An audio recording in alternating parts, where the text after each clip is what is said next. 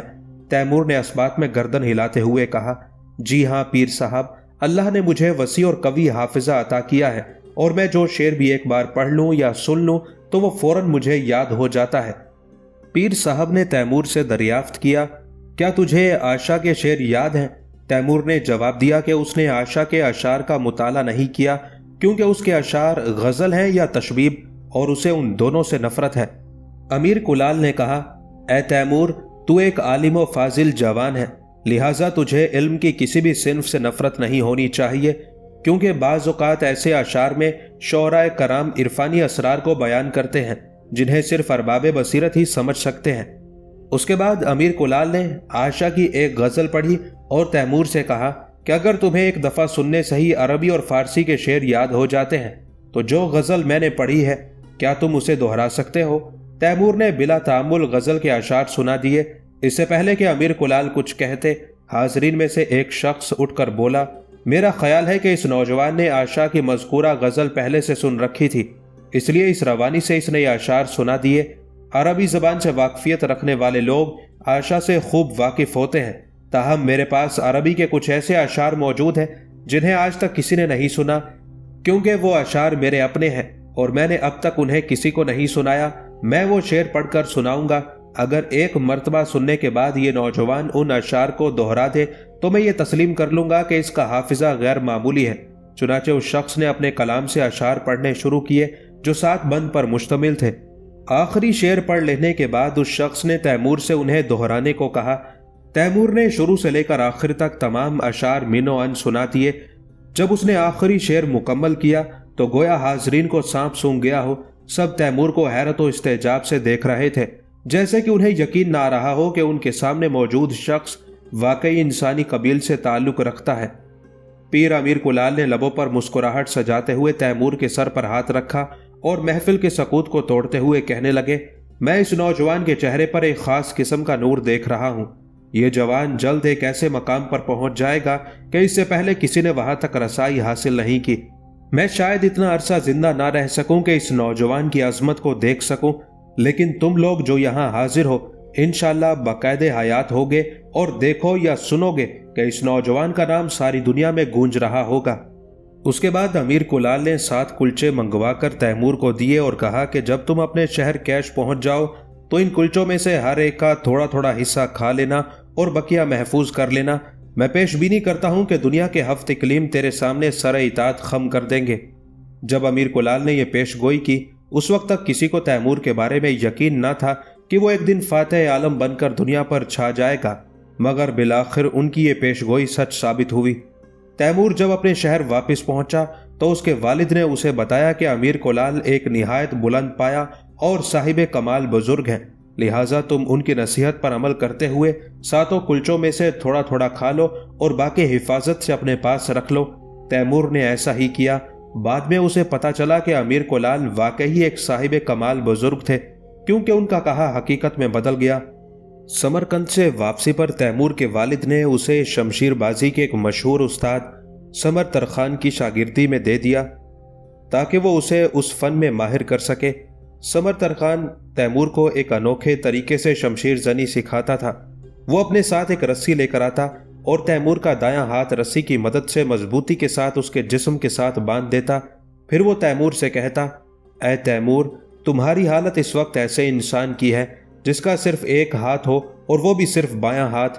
پھر وہ وضاحت کرتے ہوئے تیمور کو بتاتا کہ جنگ کے دوران یا تن بتن لڑائی کے دوران دشمن کی یہ کوشش ہوتی ہے کہ اپنے مد مقابل کے دائیں ہاتھ کو ناکارہ بنا دے تاکہ وہ تلوار یا کوئی دوسرا ہتھیار استعمال کرنے کے قابل نہ رہے، حتیٰ کہ نیزے کا ایک معمولی وار بھی دائیں ہاتھ کو ناکارہ بنا سکتا ہے۔ چنانچہ لڑائی کے دوران جس شخص کا دایاں ہاتھ زخمی ہو جائے اور وہ صرف دائیں ہاتھ سے تلوار چلانا جانتا ہو تو پھر اس میں اور مردے میں کوئی فرق نہیں رہتا، لیکن اگر کوئی الٹے ہاتھ سے بھی اسی مہارت سے تلوار چلا سکے تو پھر وہ ایسا ہے جیسے ایک ہی شخص کے اندر 2 انسان موجود ہیں۔ اگرچہ اس سے پہلے بھی تیمور دونوں ہاتھوں سے کام لیتا تھا اور لکھنے لکھانے کے علاوہ تیر اندازی اور شمشیر بازی بھی کرتا تھا، لیکن سمر ترخان نے اسے خاص تعلیم دی اور الٹے ہاتھ کو بالکل سیدھے ہاتھ کی طرح استعمال کرنے میں ماہر بنا دیا۔ بعد میں جب تیمور نے مختلف جنگوں میں حصہ لیا تو اسے سمر ترخان سے حاصل کی تربیت کو بروئے کار لانے کا بھرپور موقع ملا، جس سے فائدہ اٹھا کر وہ متعدد بار اپنی جان بچانے میں کامیاب ہو گیا۔ تیمور جب سلطنت کے مقام تک پہنچا تو سمر ترخان کافی بوڑھا ہو چکا تھا، تاہم تیمور نے اس کی تربیت کو فراموش نہ کیا اور اس کے لیے اتنا وظیفہ مقرر کر دیا کہ وہ اپنی باقی عمر آرام اور سکون سے گزار سکے۔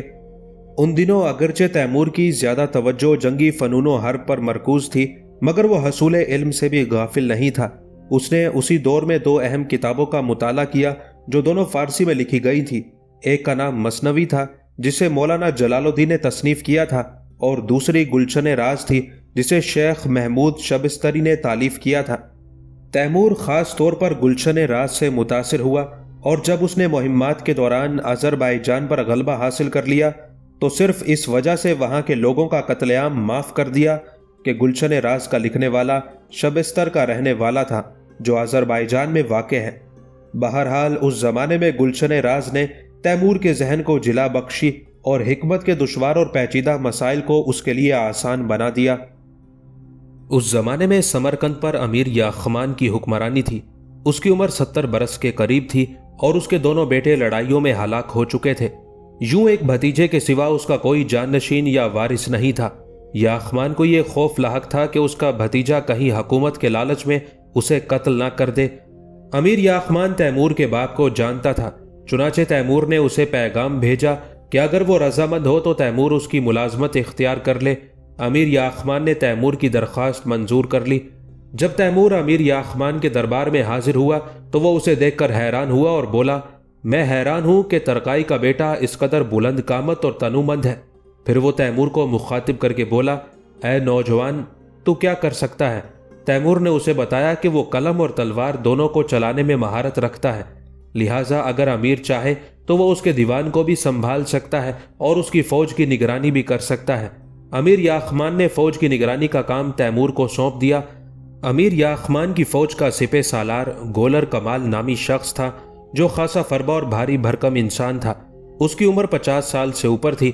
گولر کمال کو جب علم ہوا کہ تیمور نامی نوجوان کو فوج کی نگرانی کے لیے بھیجا گیا ہے تو وہ اس کا تمسخر اڑانے لگا اور سپاہیوں کو مخاطب کرتے ہوئے کہنے لگا، دیکھو یارو، امیر یاخمان نے ہمارے لیے ایک لونڈا بھیج دیا ہے تاکہ ہم اس کے ساتھ کچھ دل لگی کر سکے۔